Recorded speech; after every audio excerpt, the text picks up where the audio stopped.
a Isabel y todos los hermanos del equipo de reflexiones y todos los que están presentes, conectados. Vamos a, vamos a empezar con una oración. A ver, vamos a ver.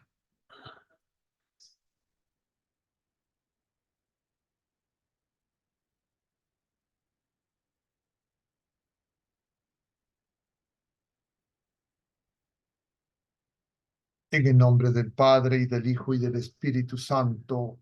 Amén.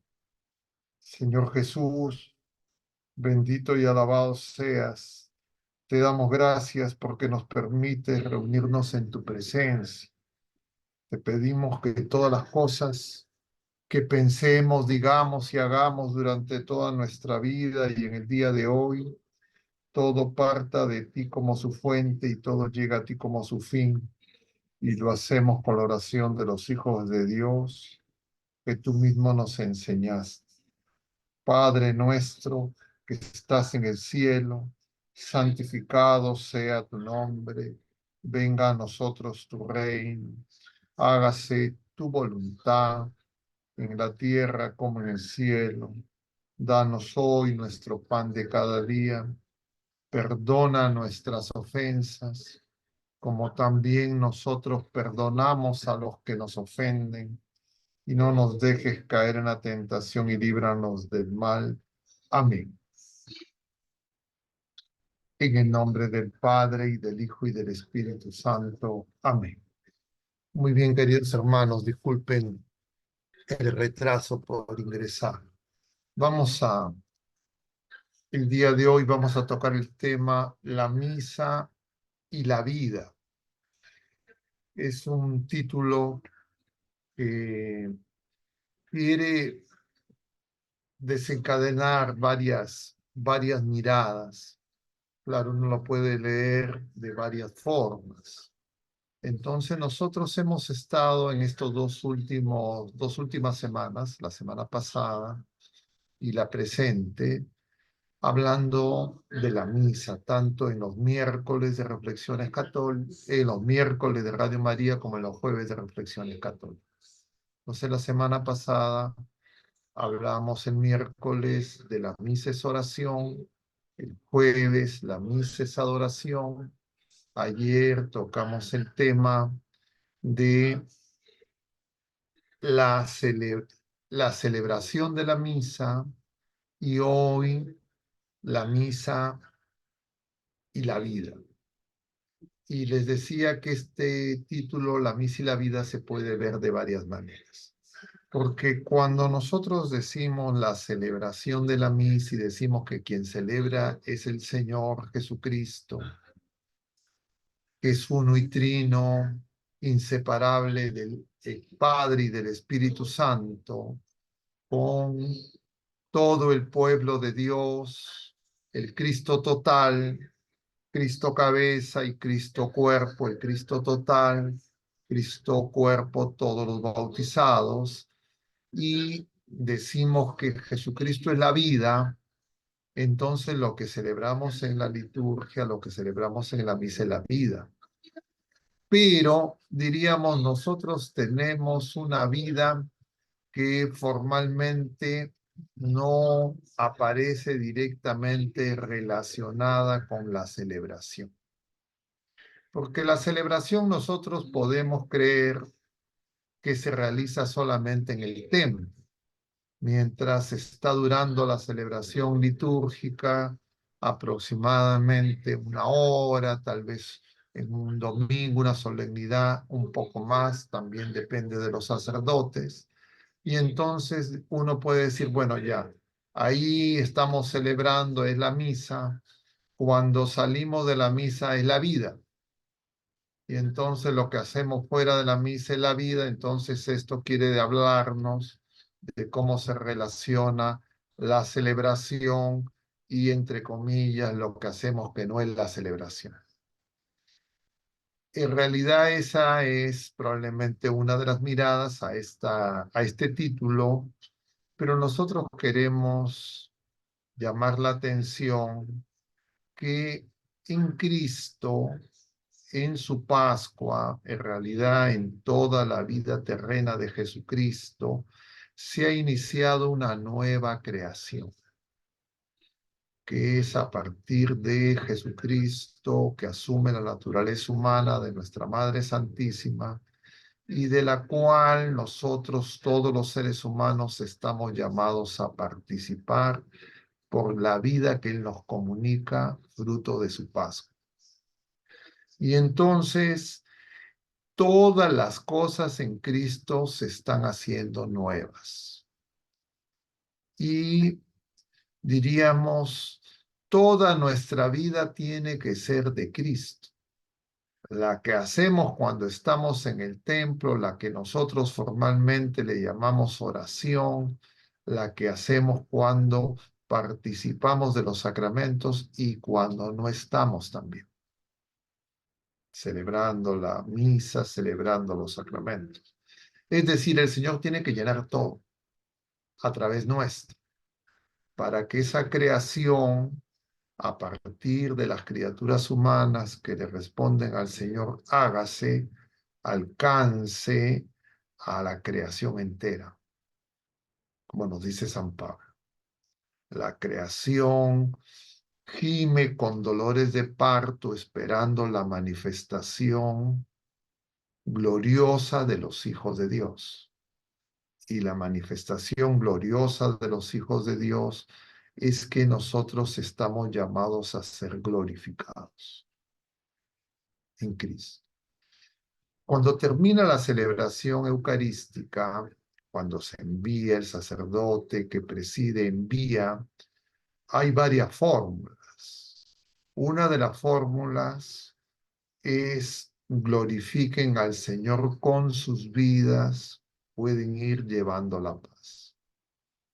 Yo cuando aprendí estas cosas que nos enseñan a los sacerdotes de la liturgia y los distintos, diríamos, fórmulas de envío, yo, diríamos, me quedé, entre comillas, prendado de esta que acabo de mencionar. Tan es así que la que hago siempre, todos los días. Porque nosotros estamos llamados a que nuestra vida sea, diríamos, purificada, transformada por la vida del Señor que nos es comunicado a través de su Pascua en sus sacramentos, en su iglesia. Este tema es un tema, claro, que no lo hemos inventado nosotros, me refiero a la relación entre la celebración y la vida, sino que, claro, la iglesia lo ha meditado de distintas maneras. Y una de las personas que ha escrito sobre esto es el Papa Benedicto XVI. Y el Papa Benedicto XVI cita a una frase de San Ireneo, que es padre de la iglesia, que, como ustedes saben, escribió un libro que se llama Contra los herejes y que de alguna manera recoge esto que está en la liturgia, esta fórmula, diríamos, de envío que les acabo de mencionar. Estar recogida por San Ireneo de Lyon, padre de la iglesia, y que es citada por el Papa Benedicto en un documento que es parte de un libro que voy a compartir con ustedes para que más que yo hacerles mi interpretación, podamos todos enriquecernos de esto que nos enseña el Papa Benedicto. Entonces, pero antes yo quisiera, si es que ustedes tienen algún comentario, alguna pregunta sobre qué entienden por la misa y la vida, si quisieran hacer algún comentario, algún apunte, algo que nos pueda ayudar para leer este documento que voy a compartir en unos instantes, pero también recogiendo las miradas que tienen ustedes que no conocen el documento. yo tengo de alguna manera alguna ventaja, pero la idea acá no se trata de que uno gane y otro no, sino de compartir lo que corresponde a este tema que se ha propuesto, que es muy importante. Nosotros decíamos ayer en Radio María que lo que celebramos todos los días en el mundo se celebran muchas misas.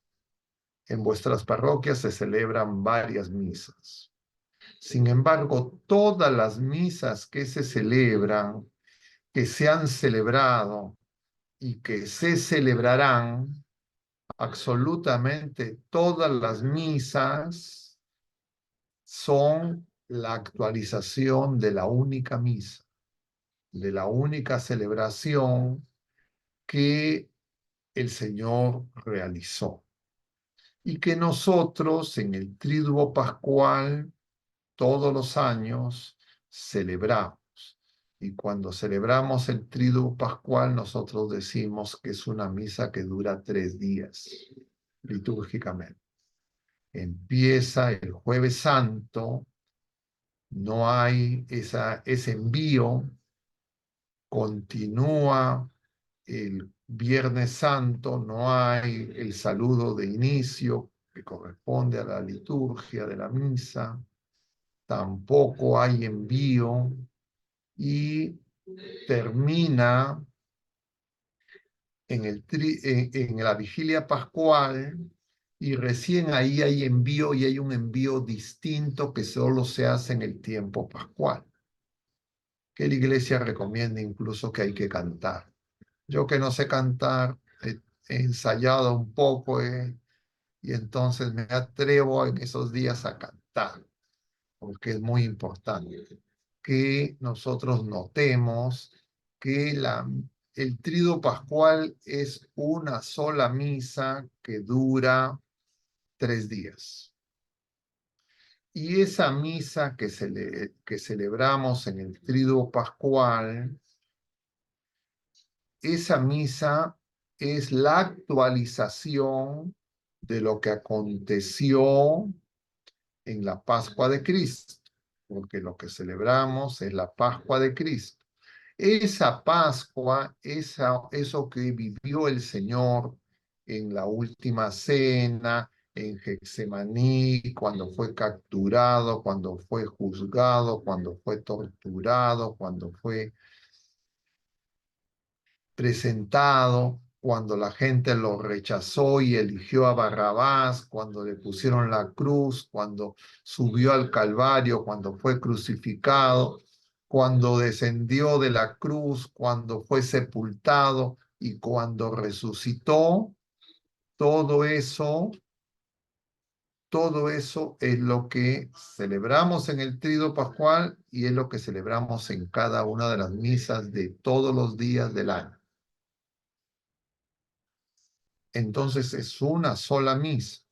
Las que se están celebrando en este día, por ejemplo, que es jueves de la segunda semana del tiempo ordinario, no tengo idea de en el mundo cuántas misas se han celebrado, se están celebrando, pero son pues miles. Todas esas misas de hoy día, todas son la misma celebración que vivió Jesucristo en su Pascua y que nosotros celebramos litúrgicamente en el Tríduo Pascual. Es una sola misa. Esa misa la realiza Jesucristo. Nosotros participamos porque Él nos ha invitado a participar, nos ha llamado a participar para que nosotros podamos recibir la vida nueva que Él nos comunica. Y cuando termine esa celebración, diríamos, en el templo, no es que la celebración acaba, porque esa celebración que se realizó una sola vez, la realizó el Señor, que es Dios y hombre verdadero, y en consecuencia el unión de lo temporal y lo eterno, del humano y lo divino. Entonces, nosotros tenemos que tomar eso en mente, tener eso en mente. Yo no sé si ustedes tienen algún comentario, alguna pregunta en relación a esto que estamos mencionando, no a cosas que a ustedes se les ocurran distintas a esto, porque claro, el tema es muy amplio. Si no hay, entonces voy a pasar a compartir. Padre, perdón. Sí, Nuestro hermano Félix quiere hacer una pregunta. No sé si podría encender su cámara, si le es posible, por favor. No, no funciona mi cámara. Buenas noches, Ah, padre. ok, buenas noches. buenas noches, Félix. A ver, te escuchamos. Mire, creo que esto es en relación un poco con lo que dijo ayer, pero también es parte de la misa. Yo entiendo que en la misa va dirigida a Dios y que toda la alabanza y la gloria se le da a Dios.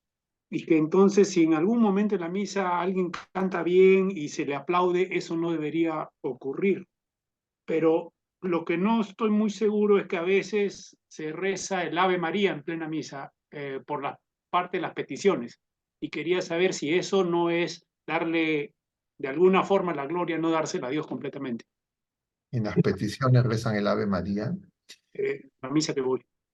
Ya, bueno, es que hay tantas formas, pero lo que nos enseña la iglesia, ya lo comentábamos, está recogido en un documento que se llama la Ordenación General del Misal Romano, que recoge todo lo que está en los misales, esos libros gordos que usan los sacerdotes cuando celebran la misa, tienen unas letras rojas que se llaman rúbricas. Esas rúbricas sirven, diríamos, de indicaciones a los sacerdotes para celebrar la misa.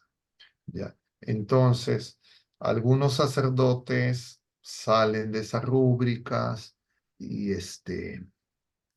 realizan, diríamos, algunas, entre comillas, innovaciones, pero eso, diríamos, no corresponde, ¿ya?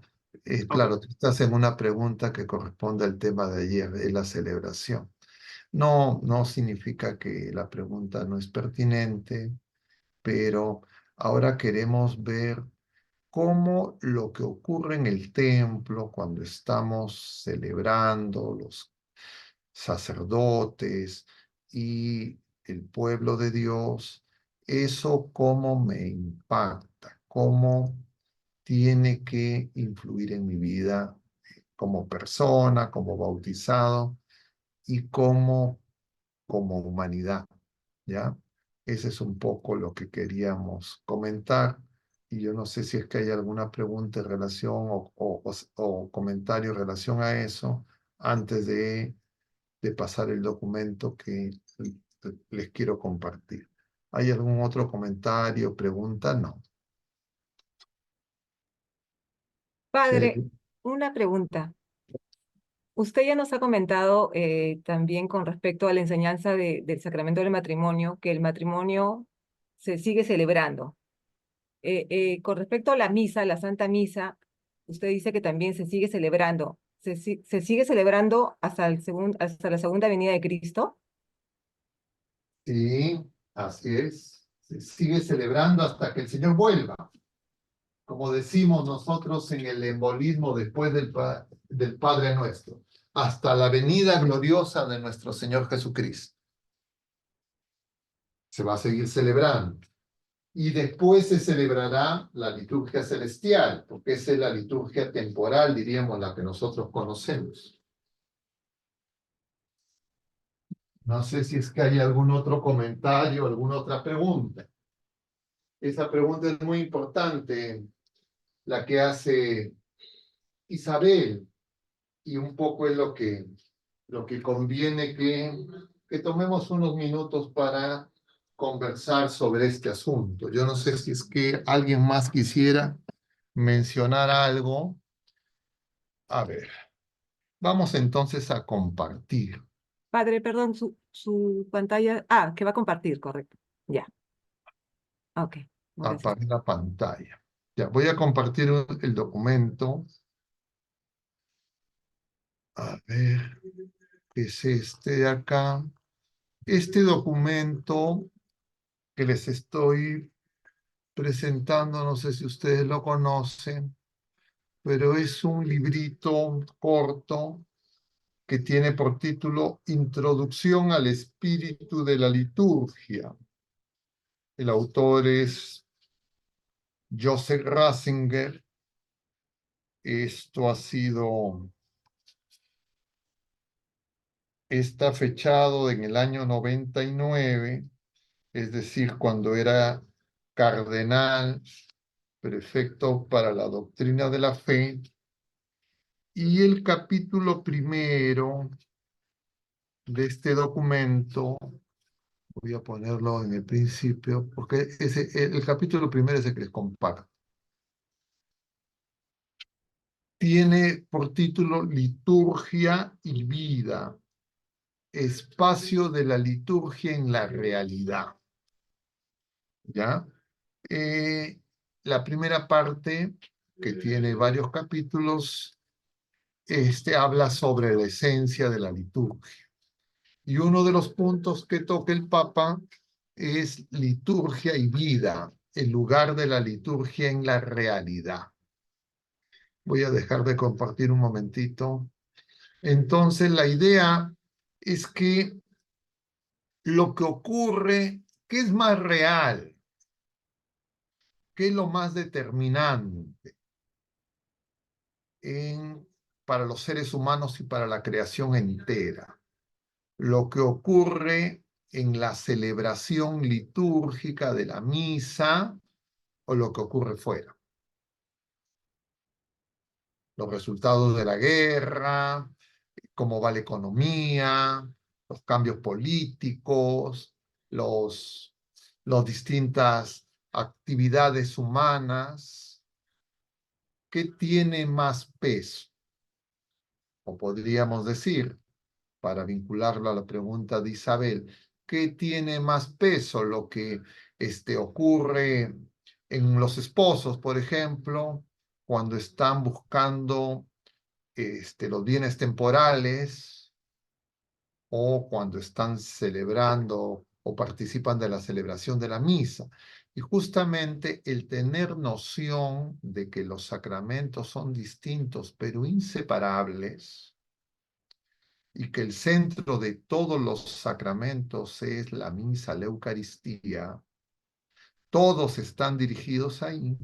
Y si es que aplica que para el sacramento del matrimonio no solo se celebra el día que un varón y una mujer en un templo, se celebró la misa y dentro de la misa el sacramento del matrimonio, sino que ahí empezó la celebración. Esa celebración se dirige justamente a la Eucaristía.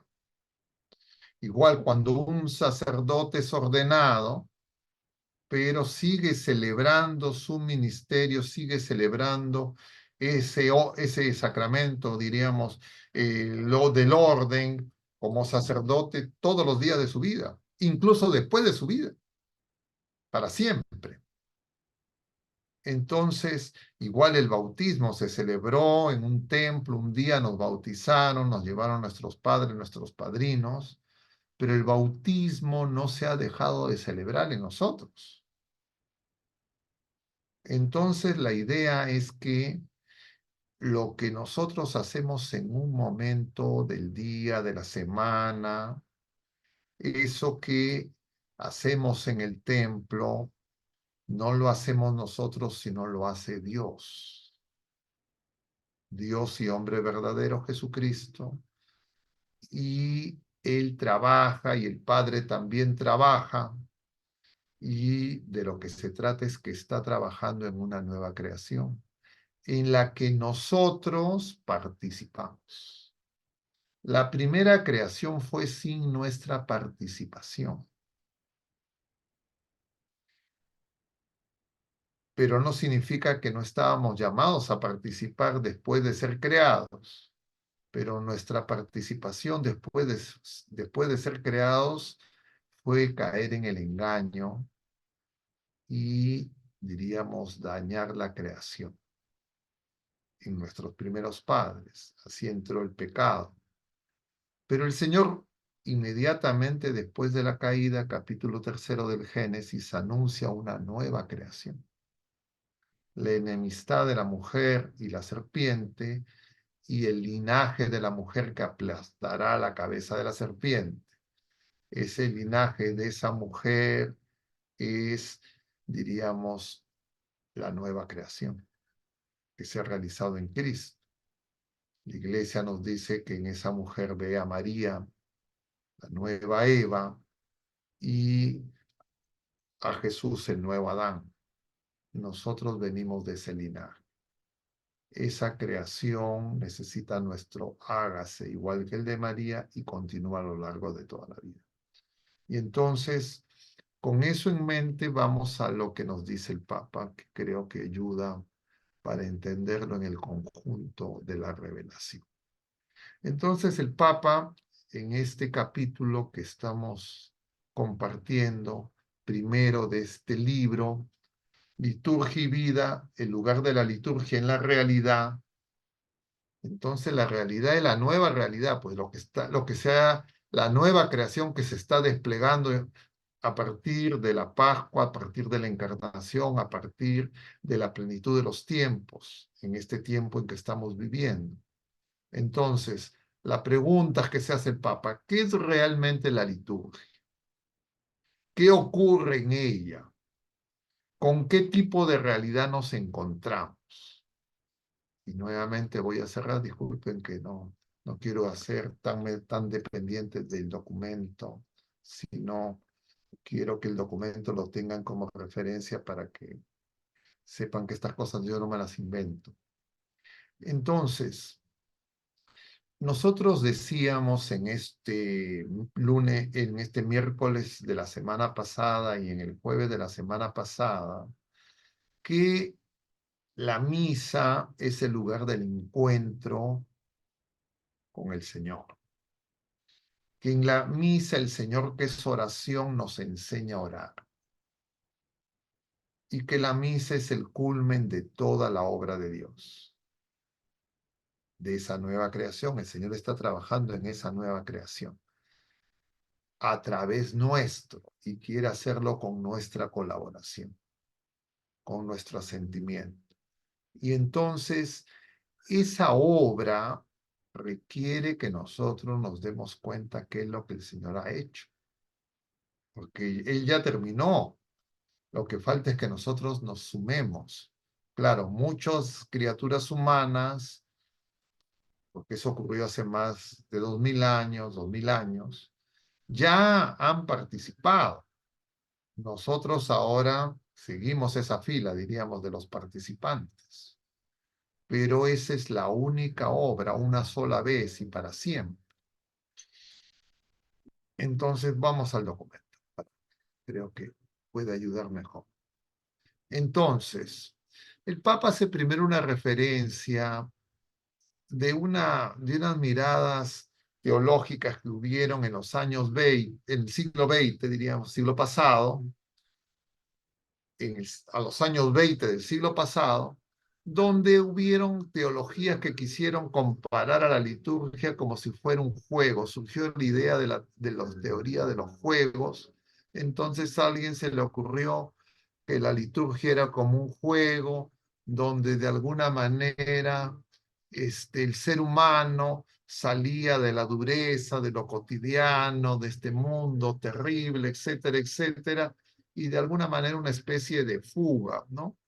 Pero el Papa luego incluso de querer buscarle, entre comillas, lo que podría ser aceptable, rescatable de esa visión, en realidad esa visión pues se queda corta y puede ser confusa. No voy a... Entonces él dice, luego de esas disquisiciones sobre esa teoría, dice así que quiero proponer un planteamiento nuevo, distinto a esa teoría de juegos, pero esta vez partiendo no de algo, diríamos, irreal, sino algo muy concreto, que es la revelación. Y esto quisiera enfatizar. Cuando se hacía esta comparación de la liturgia con los juegos, es que la gente puede creer que En la liturgia ocurren cosas imaginarias. Algunos hablan de Jesús como el amigo imaginario, y lo que ocurre en la liturgia es lo más concreto que hay, lo más real que hay. El Señor se ha encarnado y en su carne ha experimentado esa Pascua para redimirnos a nosotros culpables, reconciliarnos con el Padre y darnos nueva vida. Ahí no hay nada imaginario, no hay, es muy concreto. Y es lo más concreto que existe, lo más real.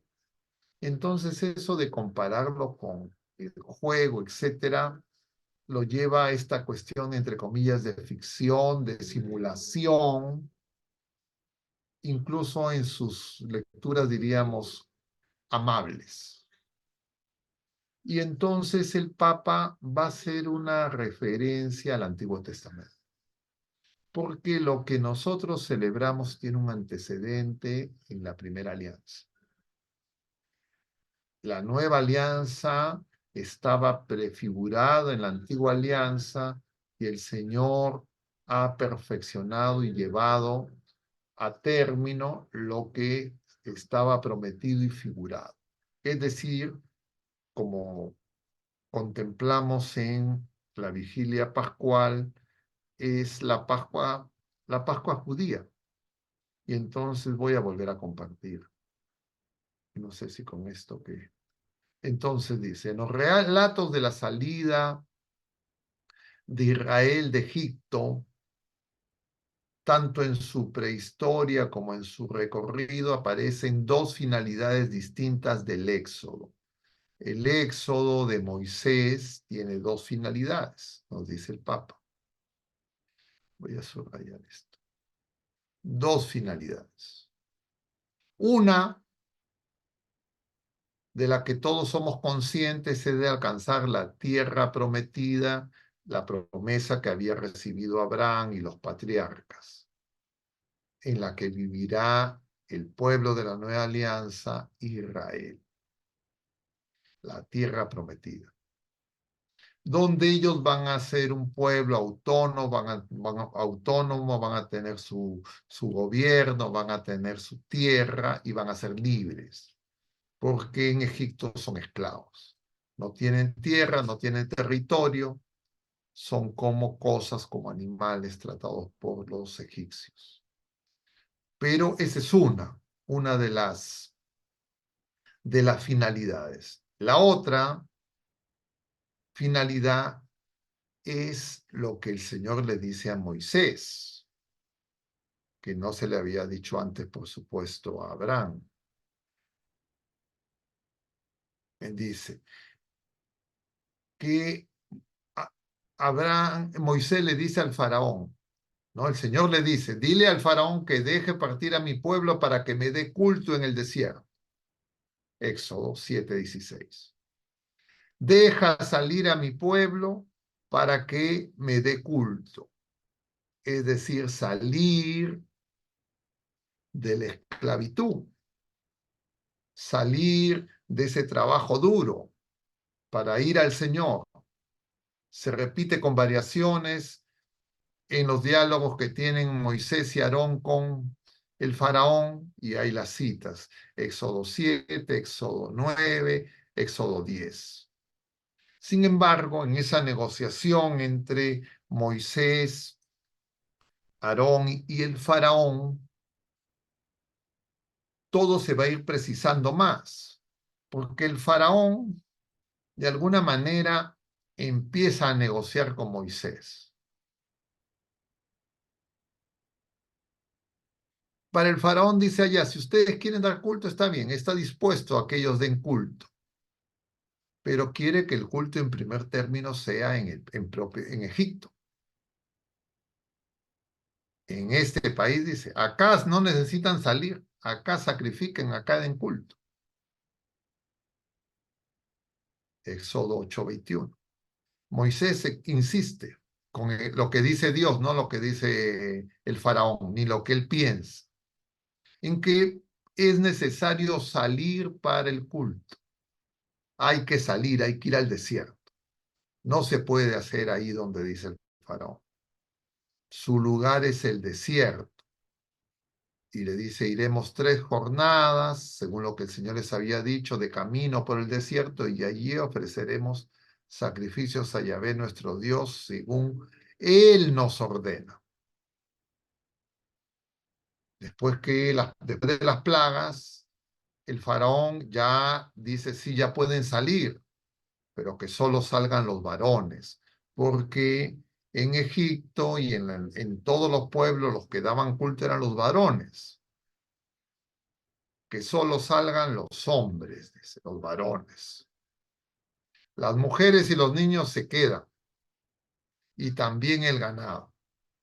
Y entonces, ¿qué era lo que ellos tenían como práctica cultural corriente? Era lo que hacían porque en Egipto había sacerdotes también. Sin embargo, Moisés dice, no, eso no es algo negociable, y menos con estos paganos, diríamos, sino que, y ni menos una negociación política. Cómo se realiza el culto no es negociable porque el Señor mismo es revelado. El culto es revelado. Dios nos dice cómo. Dios nos dice cómo. Pero también aparece la otra oferta. Ya bueno, vayan con las mujeres y los niños, pero que se queden las ovejas, las vacas, el ganado. Moisés dice no. Éxodo 10:24. Tienen que llevar todo el ganado, porque esto es muy importante. No sabemos todavía cómo ofrecer el culto. Eso nos lo tiene que decir Dios, no lo decidimos nosotros.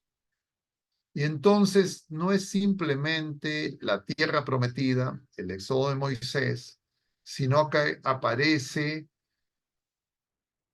el culto como la meta del éxodo.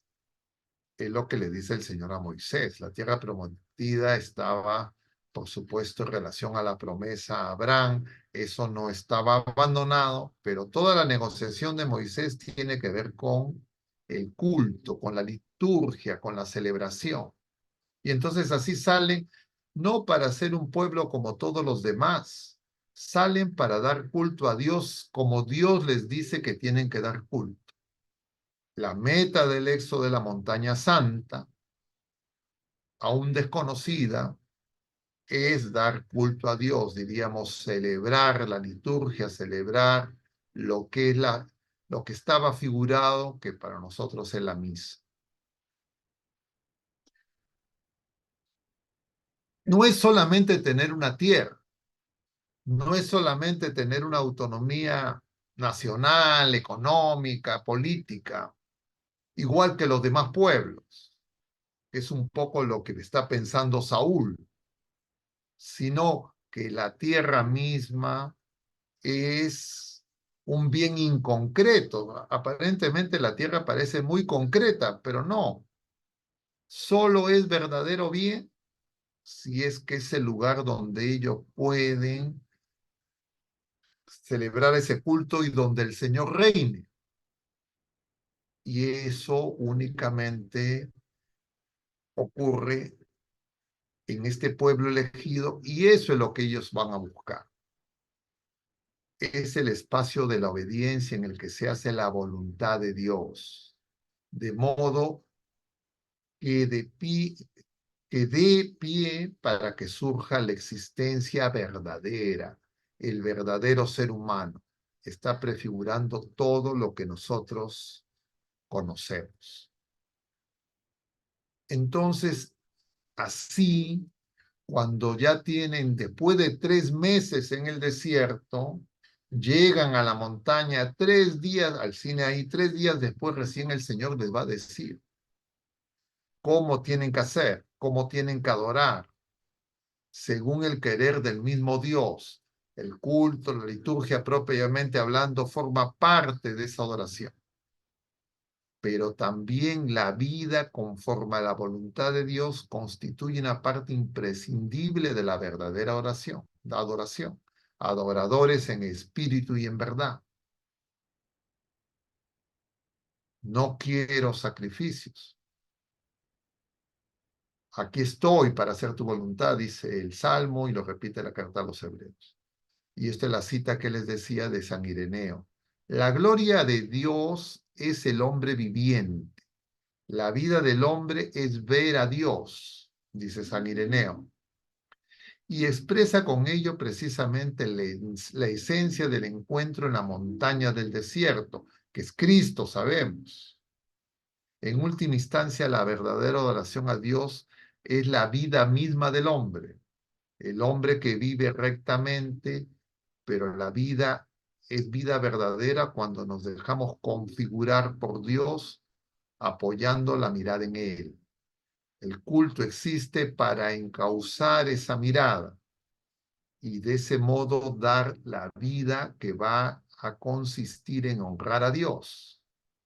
Y esta vida en el pueblo de la primera alianza tenía tres aspectos: el culto, un orden jurídico, legal, los mandamientos que recibe Moisés, y la vida de, diríamos, de ese pueblo elegido.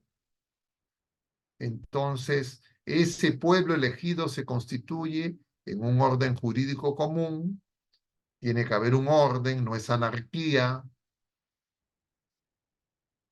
y en consecuencia hay tres aspectos fundamentales: culto, derecho y etos, si quieren, moral. Se entremezclan de forma inseparable.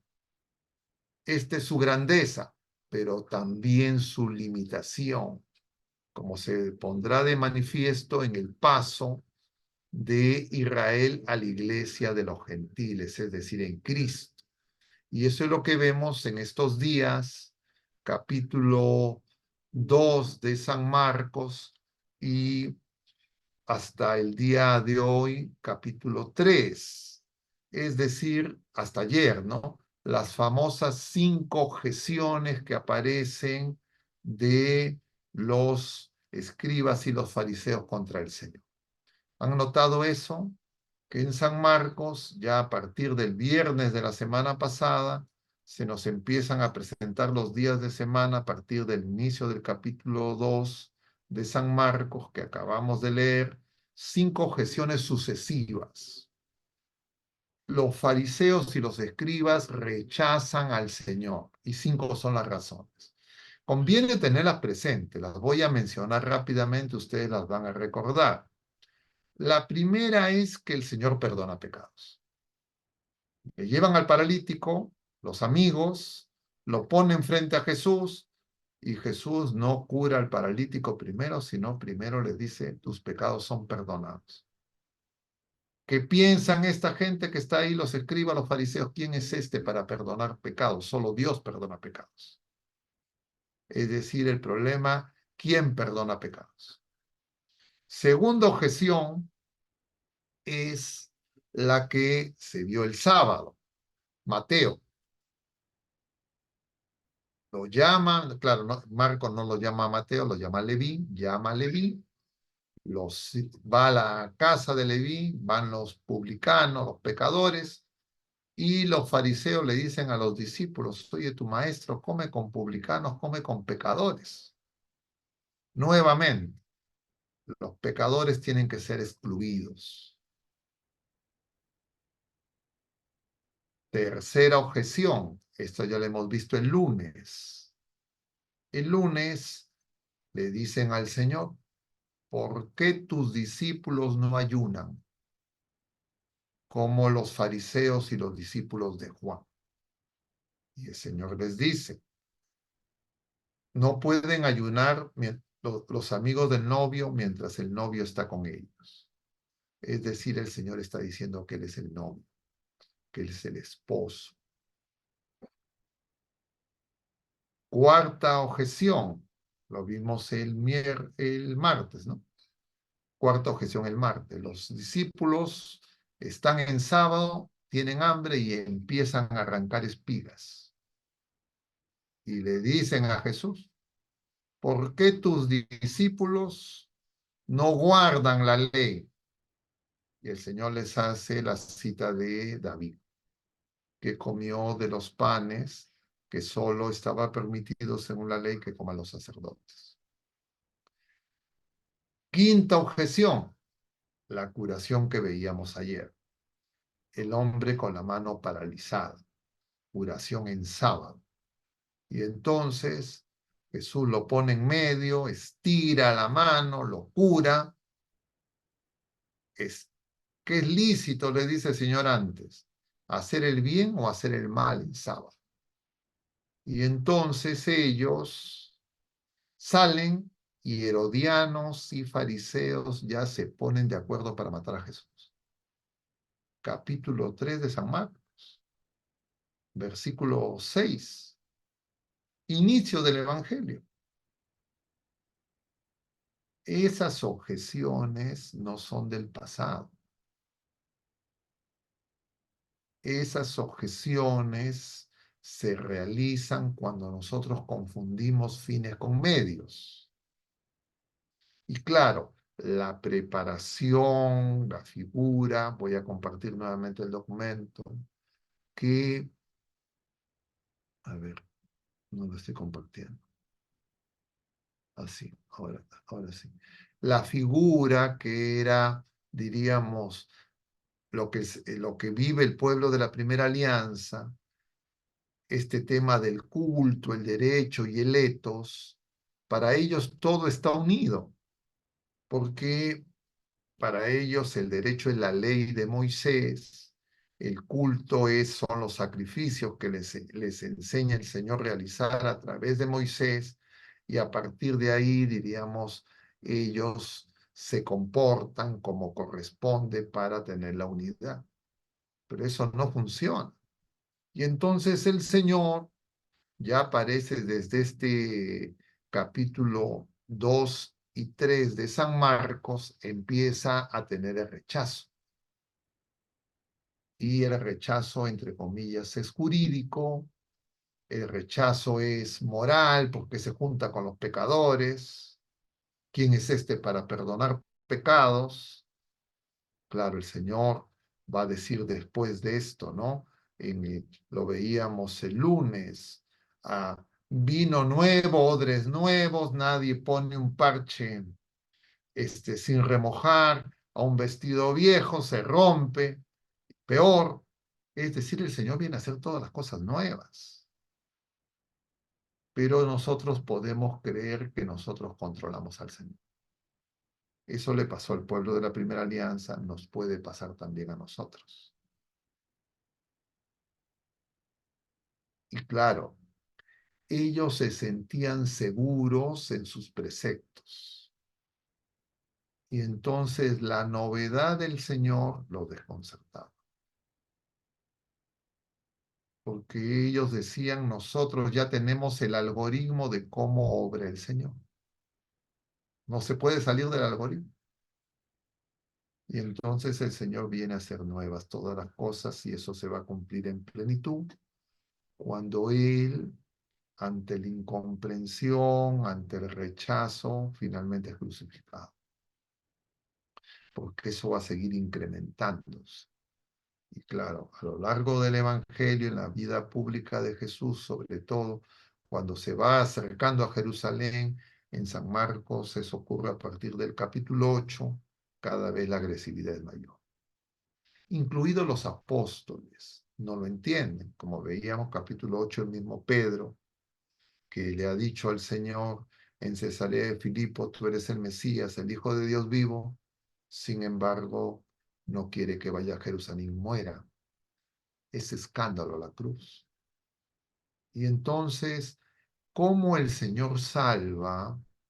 Es decir, la liturgia, es decir, la Pascua de Cristo, es decir, lo que celebramos, no es simplemente cosas que nosotros hacemos. No solo son las rúbricas que son, diríamos, la iglesia que nos enseña para mantener ese orden, que estaría en el campo, diríamos, jurídico de la ley eclesial. Claro, porque si no, es el Señor quien celebra. Y Y si es que nosotros en esa celebración no nos encontramos con el Señor y nos quedamos simplemente en cosas externas, nosotros podemos hacer ídolos incluso de esas cosas.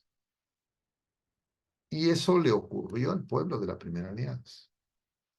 Voy a avanzar compartiendo nuevamente para llegar a ese punto que el Papa refiere.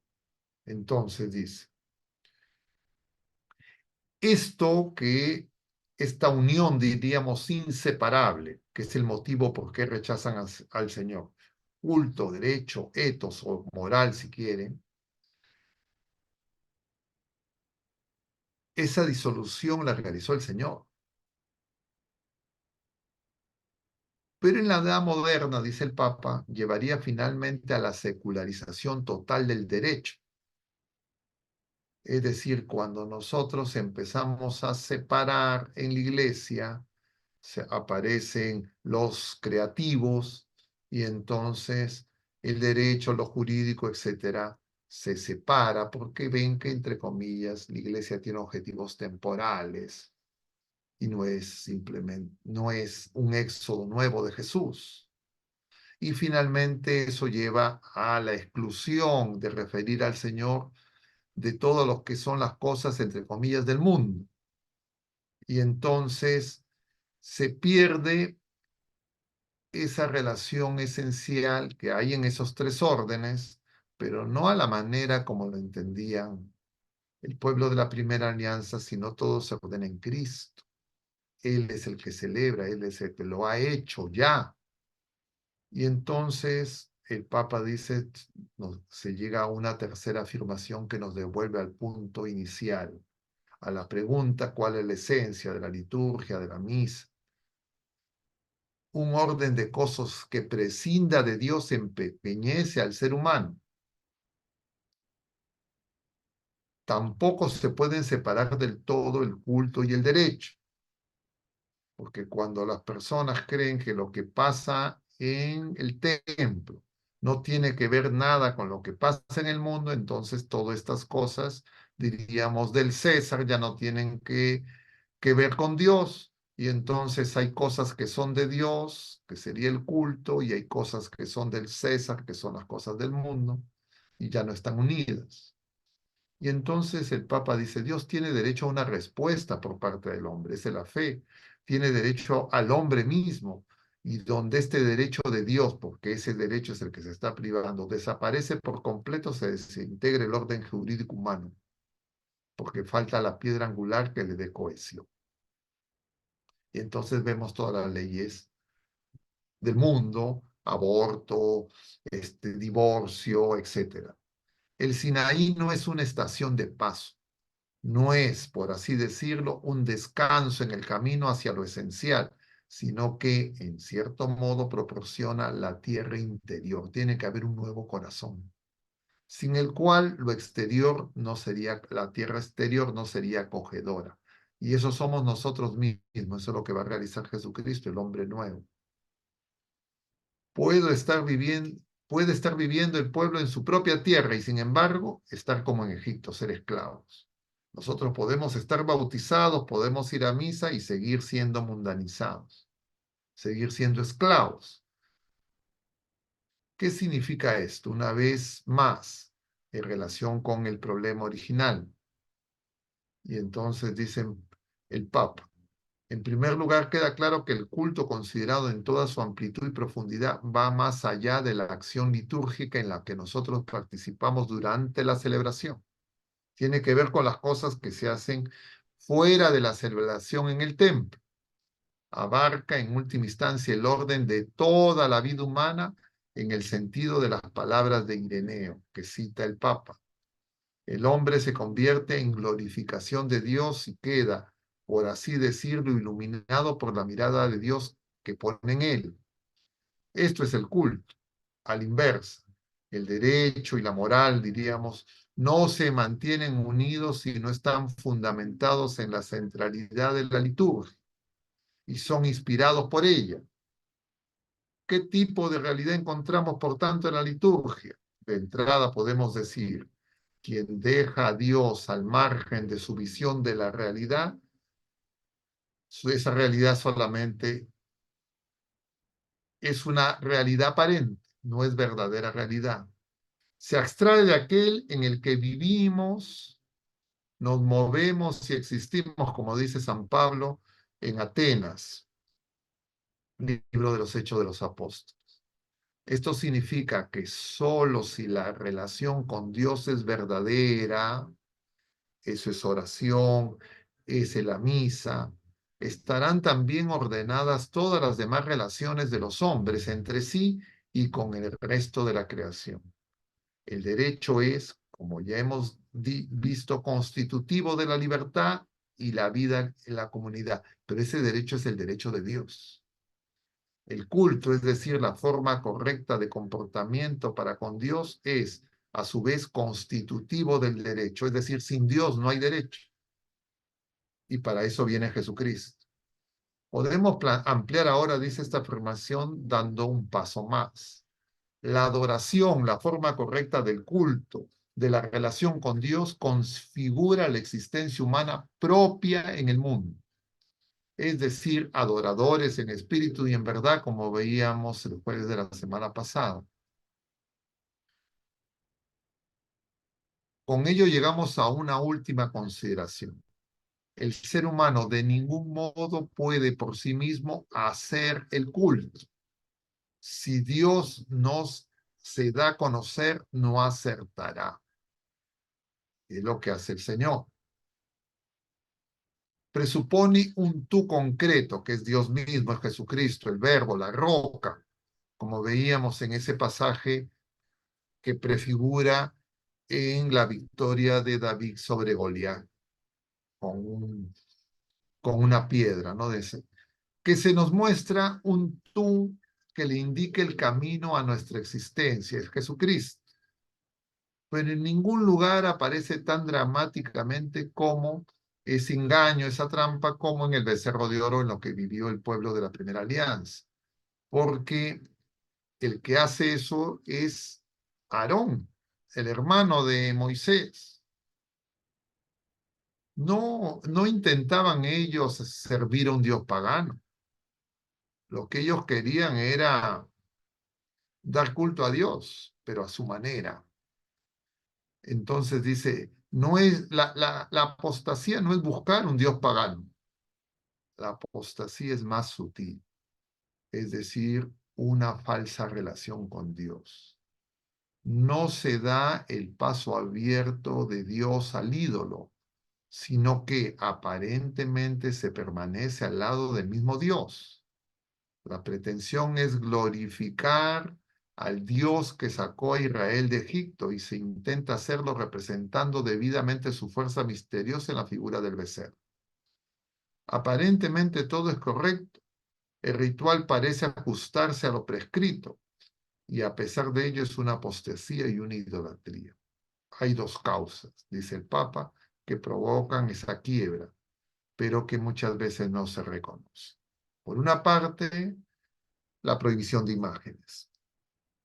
No se es capaz de perseverar junto a un Dios invisible que parece que demora, que parece que está lejos, que es misterioso, que no está bajo nuestro control. No tenemos un método, no tenemos una técnica para domesticarlo y que haga nuestra voluntad, que es lo propio del pensamiento mágico religioso, que es un pensamiento satánico.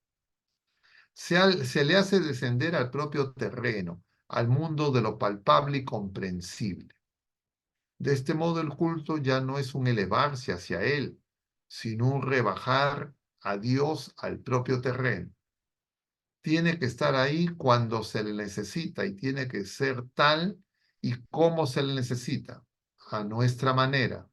El hombre utiliza a Dios y de este modo se sitúa, aunque aparentemente no lo parezca, por encima de Dios. Es la soberbia, siempre escondida, ¿no es cierto? Vamos a subrayar esto. Con esto queda ya aludida la segunda causa.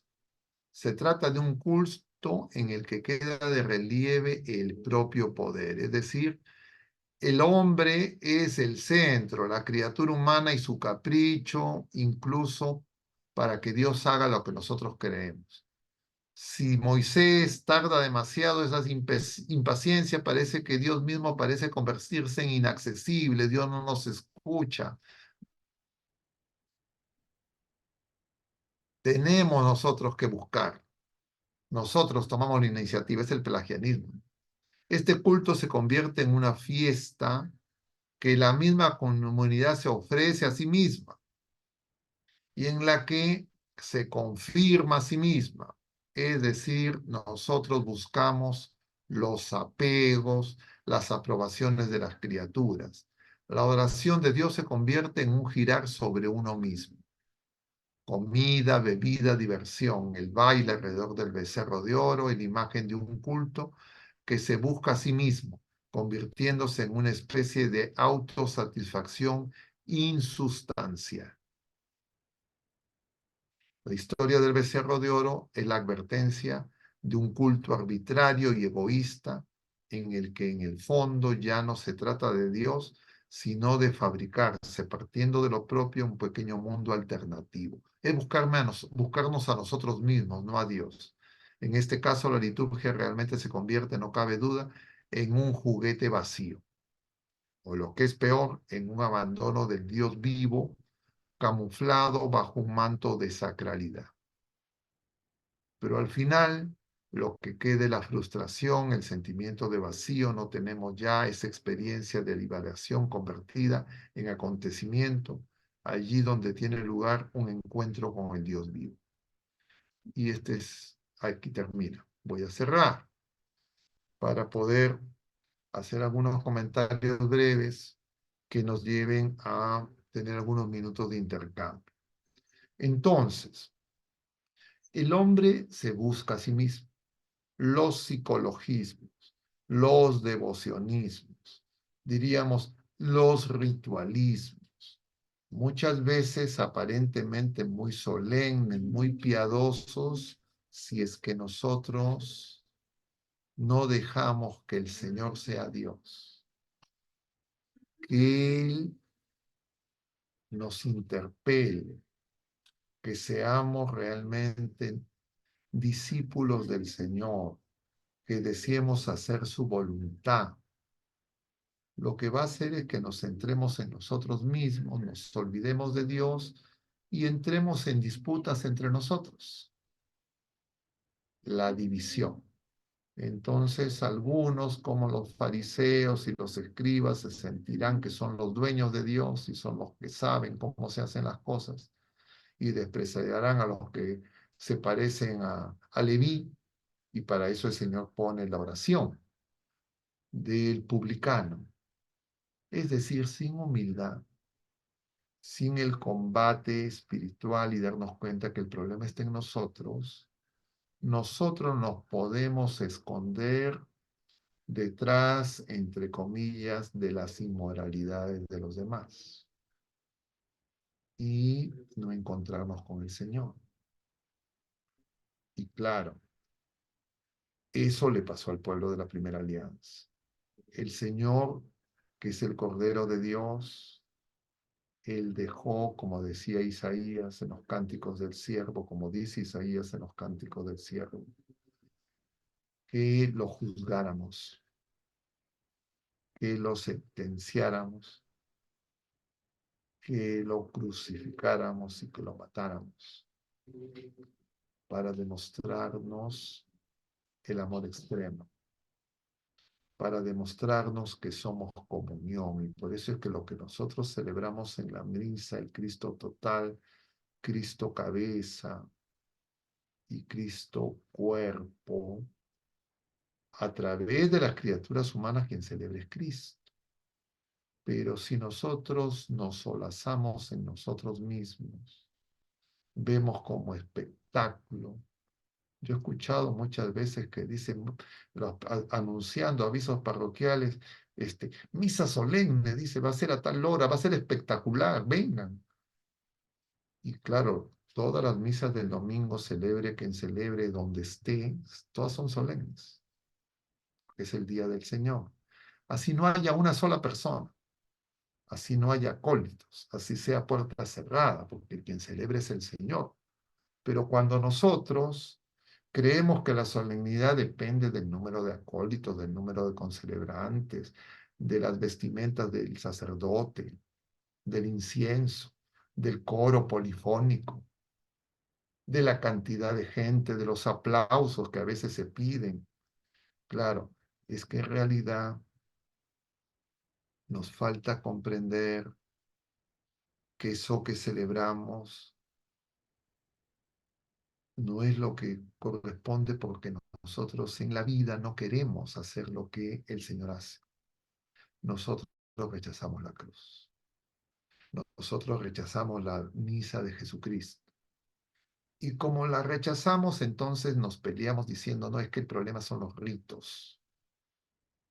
El problema si es en latín o si es en lengua vernácula. Y entonces nos vamos por las ramas. Y entonces nosotros nos adueñamos. Como si es que, diríamos, los cambios litúrgicos, los cambios jurídicos, son los que mediatizan la acción de Jesucristo que ya se hizo hace 2000 años.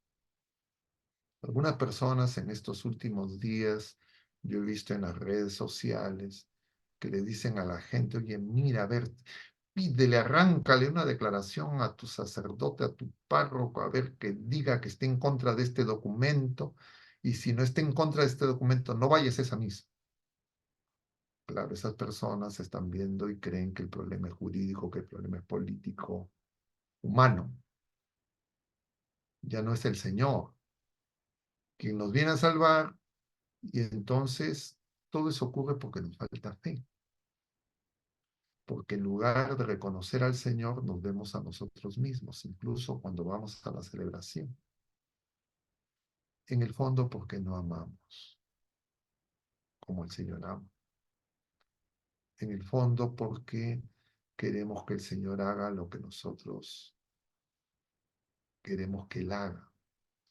Yo veía a raíz de este escándalo que se produjo, porque en un programa de televisión salía una mujer que decía cosas, la gente se quedaba en el asunto de que esté comulgada, pero no se daban cuenta que eso que esa mujer dice no es, diríamos, solamente lo que dice la mujer, porque muchas veces los laicos, los clérigos que vamos a misa, si es que no vivimos y una adoración en espíritu y en verdad, hacemos cosas muy parecidas, porque lo propio del pensamiento mágico es que Dios haga las cosas que nosotros le decimos, es decir, Él hace nuestra voluntad y nosotros no hacemos su voluntad.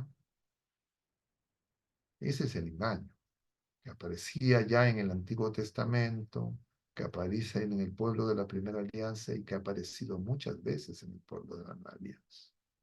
Y claro, nosotros tenemos la herida profunda de que no somos uno.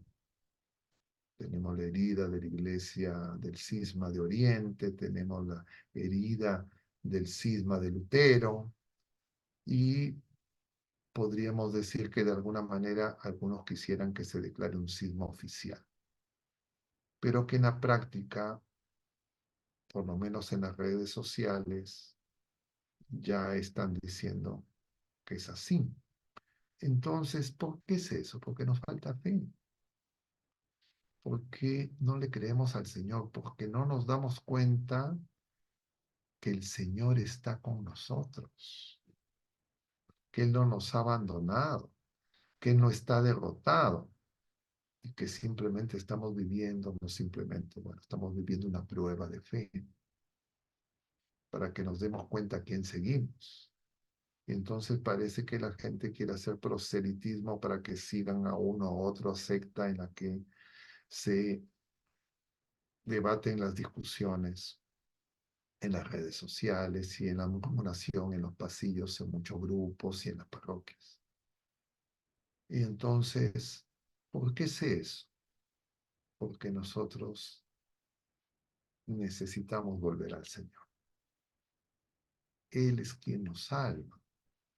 A veces algunas personas creen que nosotros somos los que salvamos al Señor, que nosotros somos los que vamos a salvar a su iglesia, que nosotros somos los que los cuidamos a él.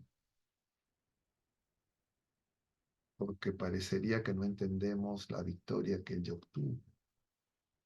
Y entonces, cuando nuestra capacidad intelectual, nuestro conocimiento de normas no alcanza a entender lo que ocurre, creemos que el Señor está ausente y que nosotros somos los que tenemos que hacer las cosas en lugar de Él. Pero muchas veces las cosas que queremos hacer no son su voluntad, como ocurrió con Saúl, cuando se guardó parte del ganado, o como también lo veíamos en esa división que se va produciendo en el pueblo de la primera alianza entre Saúl y David. Es decir, ¿qué produce la división? La falta de amor, la falta de caridad. ¿Y por qué nos falta la caridad? Porque nos falta fe, porque no reconocemos al Señor verdaderamente presente.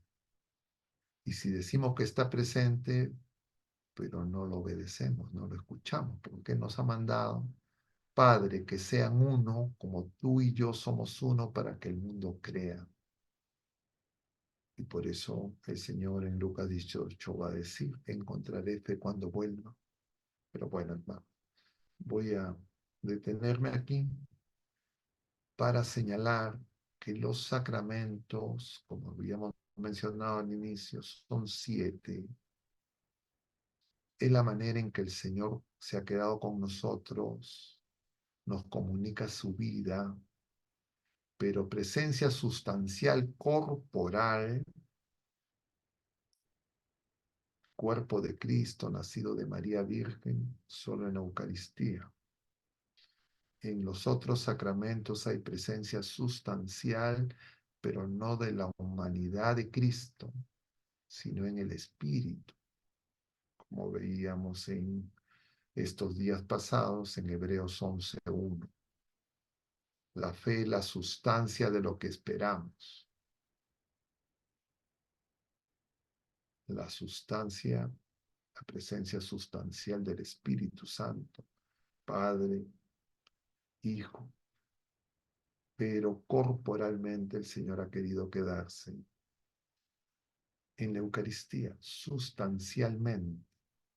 Y Él se hace alimento para que nuestro cuerpo herido por el pecado pueda renacer a la vida de Hijo de Dios y pueda Él crecer en nosotros y ser transformados para que participemos de la gloriosa libertad de los hijos de Dios. Bueno, yo me voy a detener acá.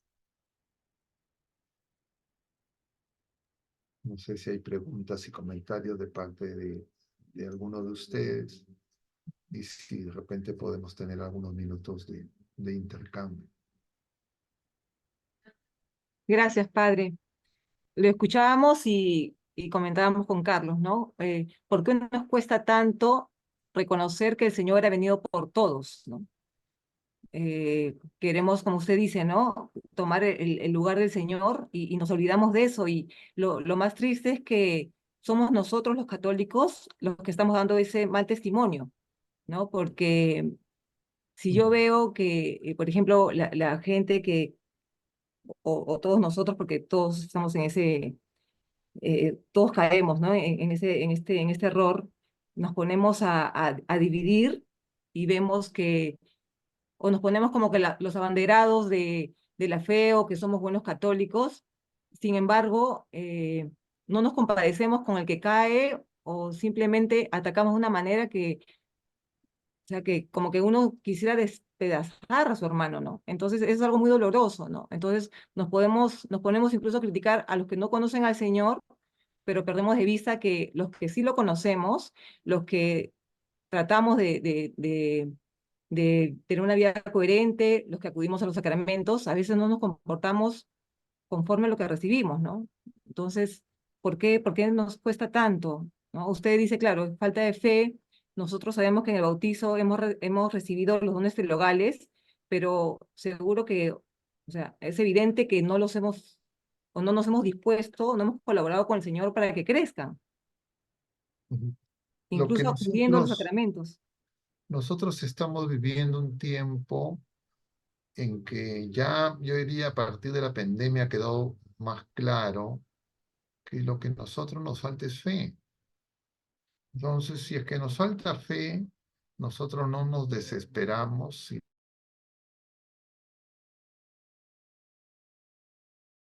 de la fe, vamos a hacer oración.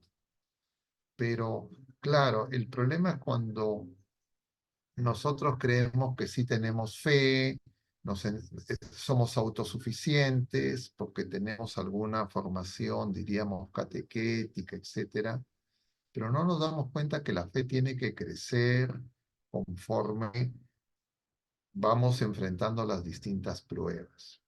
Y lo cierto es que la pandemia mostró que nos falta fe. ¿Qué tenemos que hacer? Pedirle al Señor que aumente la fe, que nos aumente la fe en la iglesia, todos, y hacer más oración.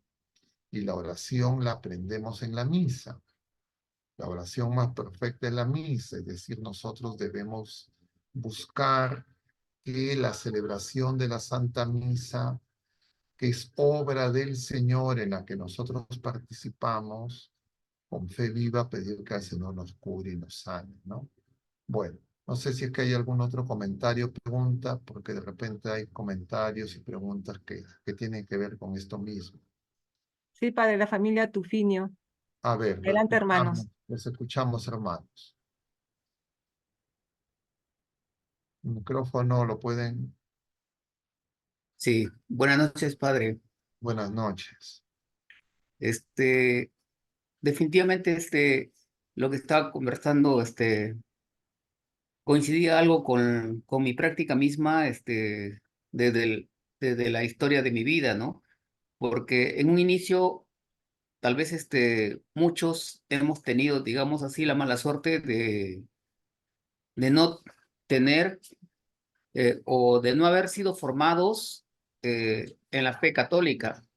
Y tal vez el curso que llevamos, yo tengo 54 años, los cursos que llevamos de religión en la escuela pública, no era la más adecuada, o sea, siempre nos hablaban de Dios, pero nunca nos presentaron a Dios. Entonces, en ese sentido, tal vez hasta mi primera comunión no lo hice porque en realidad, me dice que ponga el idioma. Oh, no, no hay problema, ¿no? Sí me escuchan, ¿no? Sí, te Sí, escucho. hermano. Sí. Continúe. Ya. Entonces, digo que mi primera comunión no la hice porque en realidad eh, ser católico en un pueblo, ¿no?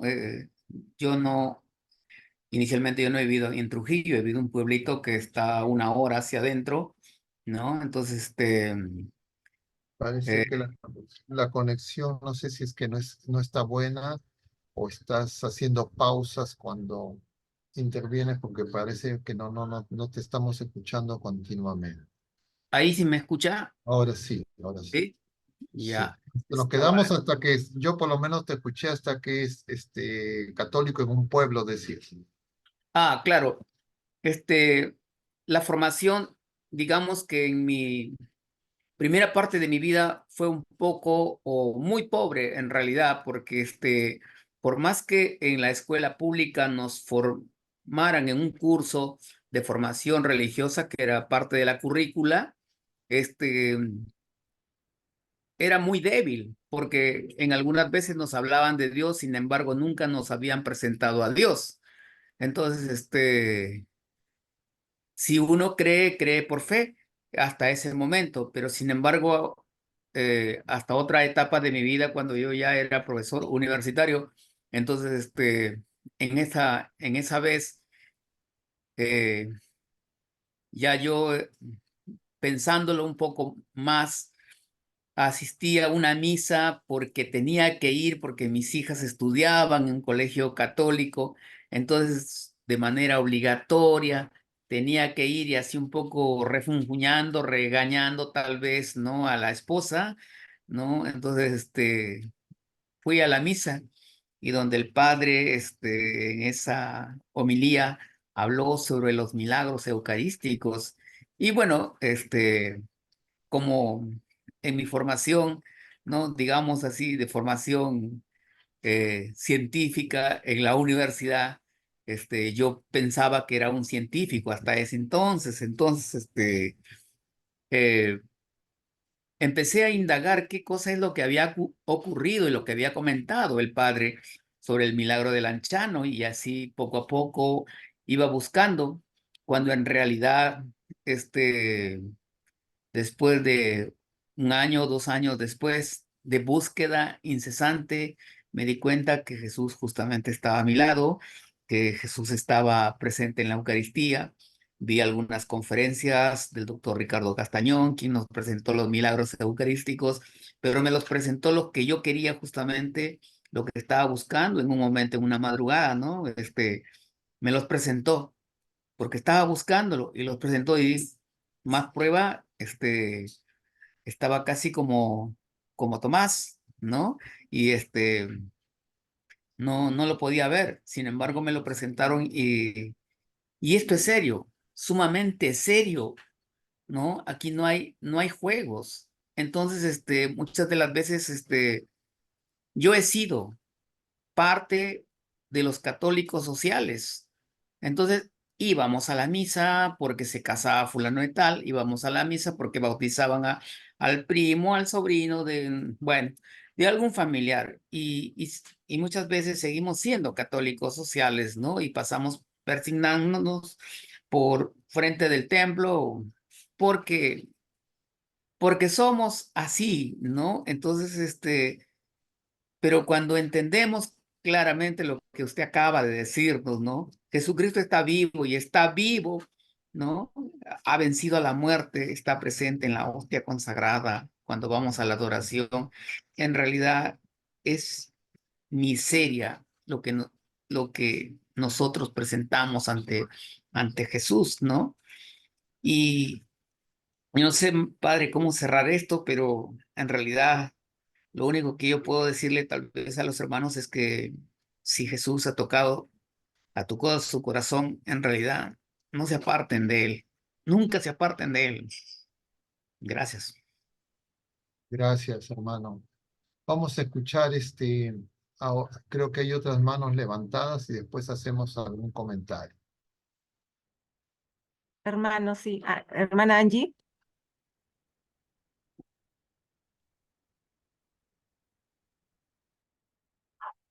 Hermana Angie, ¿puede abrir su micrófono? Ok. Hola, ¿Puede encender su hola. micrófono? Sí, escuchamos. Sí, padre, ¿qué tal? La consulta que quería hacerle es que a mí me gusta leer y enriquecerme mucho con citas de la Eucaristía de santos, por ejemplo, de San Juan María Vianney, de Santo Tomás de Aquino, de diferentes santos. Y una amiga muy tradicional me hizo notar, me dijo, todas esas citas que tú lees se refieren a la misa tradicional, que es la misa de San Pío V, creo, o sea, que era antigua, ¿no? Antes del Concilio Vaticano II. Me dijo, todas esas citas tan hermosas que tú lees de todo el tesoro que es la misa, se refieren a la misa tradicional. Me dijo, en cambio, a partir del Concilio Vaticano II, han cambiado una comisión, no sé, mandada por el Papa, creo que Pablo VI, cambió la liturgia, ¿no? Al Novus Ordo, y entonces ese no es el verdadero culto a Dios que Dios quería, porque el verdadero culto es el tradicional. Y yo no supe cómo contestarle, porque yo sí voy a la misa Novus Ordo y yo pienso que también da gloria a Dios, ¿no? Esa es mi Ah, pregunta. vamos a comentar eso porque este es un tema, creo que necesita un comentario. A ver, ¿quién más quiere comentar? Néstor Néstor. también, A padre. ver, Ha levantado la Néstor. mano. Estás de cumpleaños, Néstor. Ah, feliz cumpleaños. Muchas gracias, padre, muchas gracias. Mm. Esto, agradezco este tiempo que nos brinda para poder aclarar nuestras dudas. Eh, Dios lo bendiga, padre, y buenas noches a todos, hermanos. Mi pregunta también iba en la misma dirección de la hermana, ¿no? Pero no tanto por digamos, por estos argumentos que se dan de uno y otro lado, ¿no? Sino lo que yo quería era pedirle si es que podría usted contarnos un poco acerca de cómo se dio esta liturgia del Novus Ordo, ¿no? ¿Cuál fue A ver, voy a comentar ese punto un ratito brevemente porque esa es una historia larga, ¿ya? Pero nosotros estamos diciendo que la misa que celebramos es la Pascua de Cristo. Él ya la hizo cuando no había nacido Pío V, ni estaba, ni sus padres, ni sus abuelos. Ya el Señor en la cruz, en el Calvario, en la última cena, Él ya vivió ese triduo. Eso es lo que nosotros celebramos. Entonces, claro, si eso no lo entendemos, nosotros vamos a creer que lo que celebramos son las rúbricas que a lo largo de la historia la Iglesia poco a poco ha ido elaborando, ¿ya?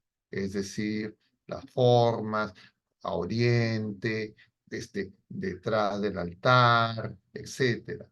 Entonces, hay personas, y por eso citaba al propio Papa Benedicto en este documento, El espíritu de la liturgia.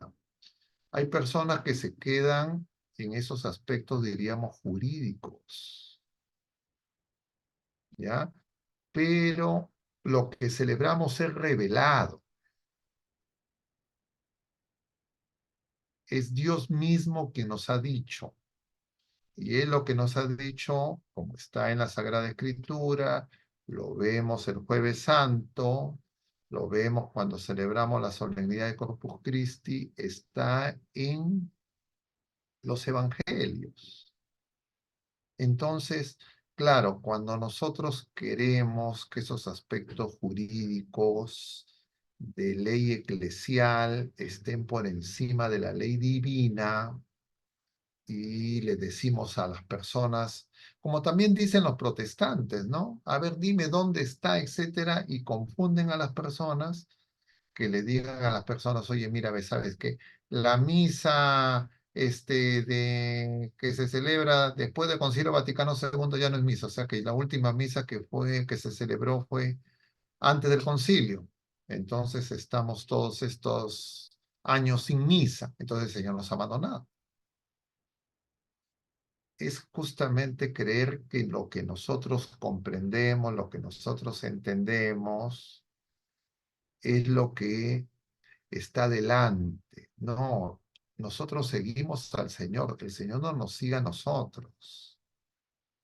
Él viene a salvarnos, nos busca, pero no para hacer nuestra voluntad.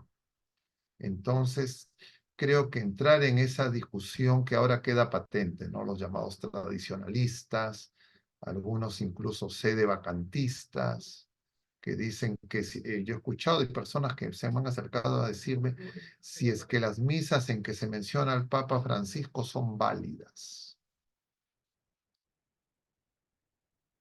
Entonces, claro, eso es producto de la confusión. Y claro, es porque nosotros nos estamos alejando del Señor. Cuando hay confusión, cuando hay tinieblas, no nos asustamos. Lo que nosotros tenemos que decir, nos falta fe, tenemos que estar con el Señor. ¿Y cómo nos unimos al Señor? En la Santa Misa, en la oración. Pero cuando a algunas personas se les empieza a decir, no, mira, esas misas ya no, ahí no está el Señor. En realidad, esas personas que dicen eso ya no son parte de la iglesia. ¿Ya? Porque no solo están ya, diríamos, desconociendo al Papa Francisco, están desconociendo al Papa Benedicto, desconociendo al Papa San Juan Pablo II, al Papa San Juan Pablo I, al Papa San Pablo VI, al Papa San Juan XXIII.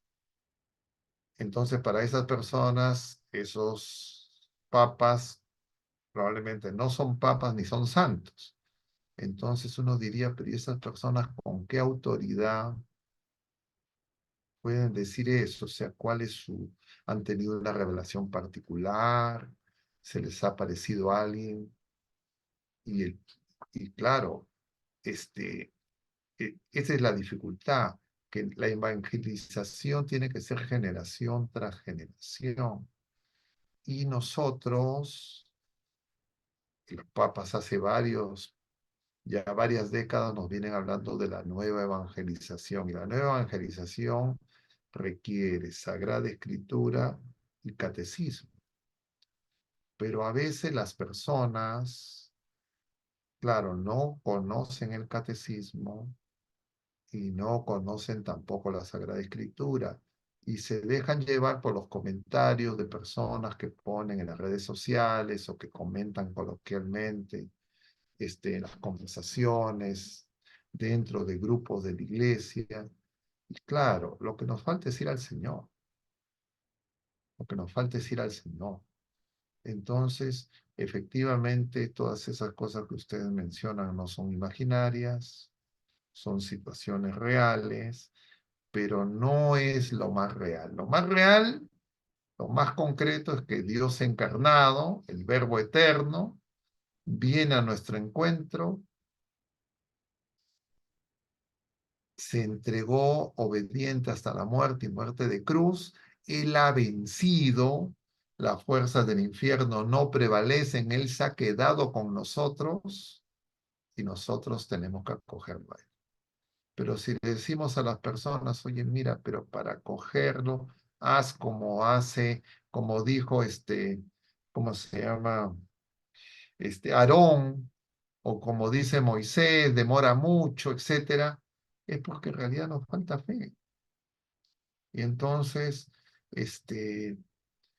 claro, eso ha ocurrido muchas veces a lo largo de la historia, y por eso el Papa nos dice la apostasía es sutil, porque muchas veces esa apostasía no te dicen yo estoy en contra de Jesucristo, sino supuestamente son los defensores de Jesucristo, igual que los fariseos y los escribas, ellos creían que estaban defendiendo la ley. Ellos creían que estaban defendiendo la revelación a Moisés. Y claro, por eso hasta ahora están esperando al Mesías.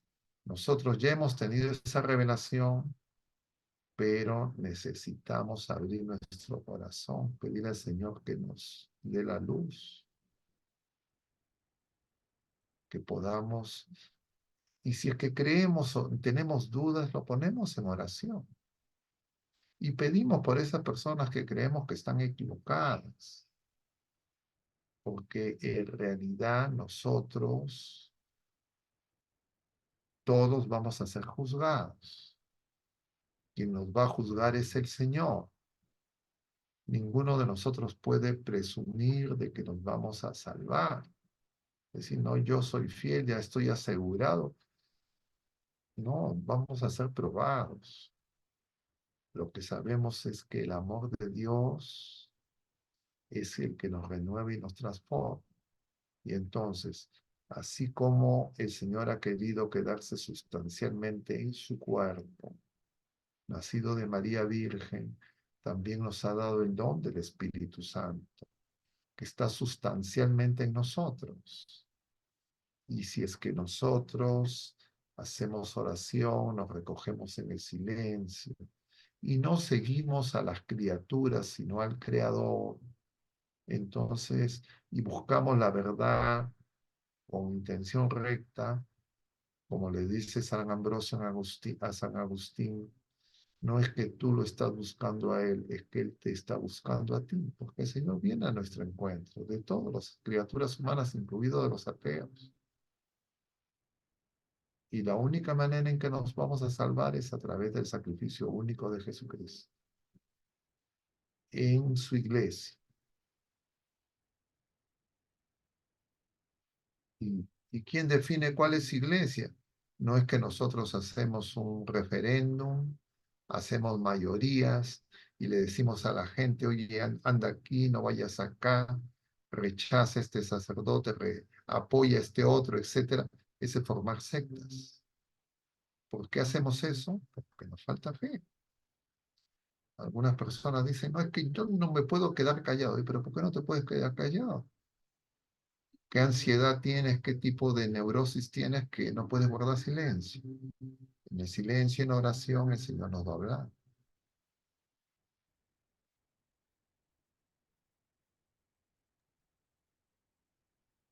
Gracias, Padre Augusto. Es una prueba grande, ¿no? Una prueba grande para todos, porque no solo tenemos que rezar por nuestros hermanos que están fuera de la iglesia o no son bautizados, sino por los que estamos aquí y nos estamos dando testimonio, ¿no? De esa unidad y esa comunión que el Señor viene a mostrarnos, a enseñarnos, especialmente en la Santa Misa, como se dice, ¿no? En realidad, claro, uno hay que estar una y otra vez leyendo y releyendo, ¿no? Y claro, nosotros sabemos que el Señor va a venir por segunda vez, con gloria y majestad. Antes tenemos que pasar una prueba, lo que menciona el Catecismo de la Iglesia Católica, numerales 675, 676, 677. Pero nosotros tenemos que ver que lo que le pasa a la Iglesia de alguna manera antes le pasó a la cabeza. Y entonces, ¿quiénes se rebelaron y no fueron capaces de mantenerse fieles? Los que creían que eran los más fieles, los que creían que eran los dueños. Entonces, hay que, por eso, vivir en el santo temor de Dios, no de miedo, sino de temor, de no confundir de repente lo que nosotros deseamos, lo que nosotros imaginamos, nuestra fe revelada. El Señor nos ha hablado, Él nos viene a nosotros. Y lo que Él nos dice es que nos amemos como Él nos ama. Que nos perdonemos como Él nos perdona. Pero cuando nosotros empezamos a etiquetarnos, a excluirnos, en oración tenemos que decirle al Señor, oye, eso es de Dios, esto es tuyo. ¿Qué celo es el que tenemos? ¿El celo de que ser casa de oración, ser personas de oración? ¿O el celo de que las cosas sean como nosotros imaginamos?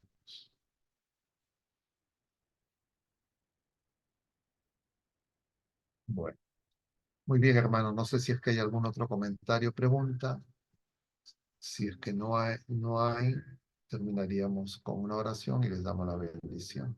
Claro, estos son temas para ponerlos en oración. Es decir, lo que ocurre en el templo, lo que hemos recibido en los sacramentos, lo que recibimos en la Santa Misa, nosotros lo tenemos que vivir. Si nosotros decimos que amamos a Dios, que queremos que Él reine o que Él reine en nuestro corazón, San Juan nos dice en la primera carta que hay una prueba. Quien dice que ama a Dios a quien no ve y no ama a su hermano a quien ve, es un mentiroso. Entonces el Señor nos ha dado, diríamos, criterios sencillos que nosotros podemos examinar. Por eso uno tiene que darse cuenta que, lo hemos dicho varias veces, nosotros vivimos en una etapa donde el mundo nos está, entre comillas, entrenando para que seamos opinólogos, para que creamos que nosotros identificamos a nuestros enemigos en otras criaturas humanas, y lo veíamos en el Evangelio de hoy. ¿Quién es el que reconoce? Los primeros que reconocen quién es Jesús son los demonios. Cuando capítulo 1 de San Marcos, llega a la sinagoga, expulsa ese espíritu inmundo, es decir, el espíritu del mundo, eso significa espíritu inmundo, y le dice, sabemos quién eres, tú eres el santo de Dios. Ahora, capítulo 3, una multitud que están siguiendo al Señor lo van a apretujar. que son personas que lo buscan, pero para no hacer su voluntad. Y entonces dentro de esos están ahí los demonios, que ya no le dicen, tú eres el santo de Dios, le dicen, sabemos quién eres. Se postran burlonamente, ¿no? No para obedecer, sino, sabemos quién tú eres el Hijo de Dios, ya. Los primeros que reconocen a Jesús son los demonios. Entonces, el demonio quiere que nosotros tengamos una falsa fe, que no hagamos una verdadera oración. Lo que nosotros debemos desear es que en nosotros se haga la voluntad de Dios. No que se haga lo que nosotros imaginamos, lo que nosotros intelectualmente creemos, sino que se haga la voluntad de Dios. Y si es que creemos que alguien está actuando mal, hacemos oración por esa persona. Pedimos por su conversión y por nuestra propia conversión. Pero no andamos con piedras en la mano y como si nosotros fuéramos los dueños de Dios. Yo creo que, bueno, Angie, no sé si quiere comentar algo más. Veo que está con la mano levantada. Sí, De padre. repente, antes de terminar, ¿quieres hacer algún comentario? Sí, solo la consulta de si quedó grabada la reunión porque quisiera ver el inicio. Yo entré un poquito tarde y quisiera entender Y el inicio. queda grabada en el Facebook. Entonces la Gracias, puedes padre. ver con calma, puedes hacer tus preguntas ahí en el Facebook, de cosas que de repente no has escuchado y que de repente te resultan confusas. A lo largo de la semana nosotros seguimos leyendo lo que va apareciendo y cuando está en nuestras posibilidades lo comentamos. Bueno, muchas gracias. Entonces, les doy la bendición. ¿Está bien? Sí, padre, gracias. Muchas gracias. A ver. Vamos a hacer una oración y la bendición. En el nombre del Padre, y del Hijo, y del Espíritu Santo. Amén.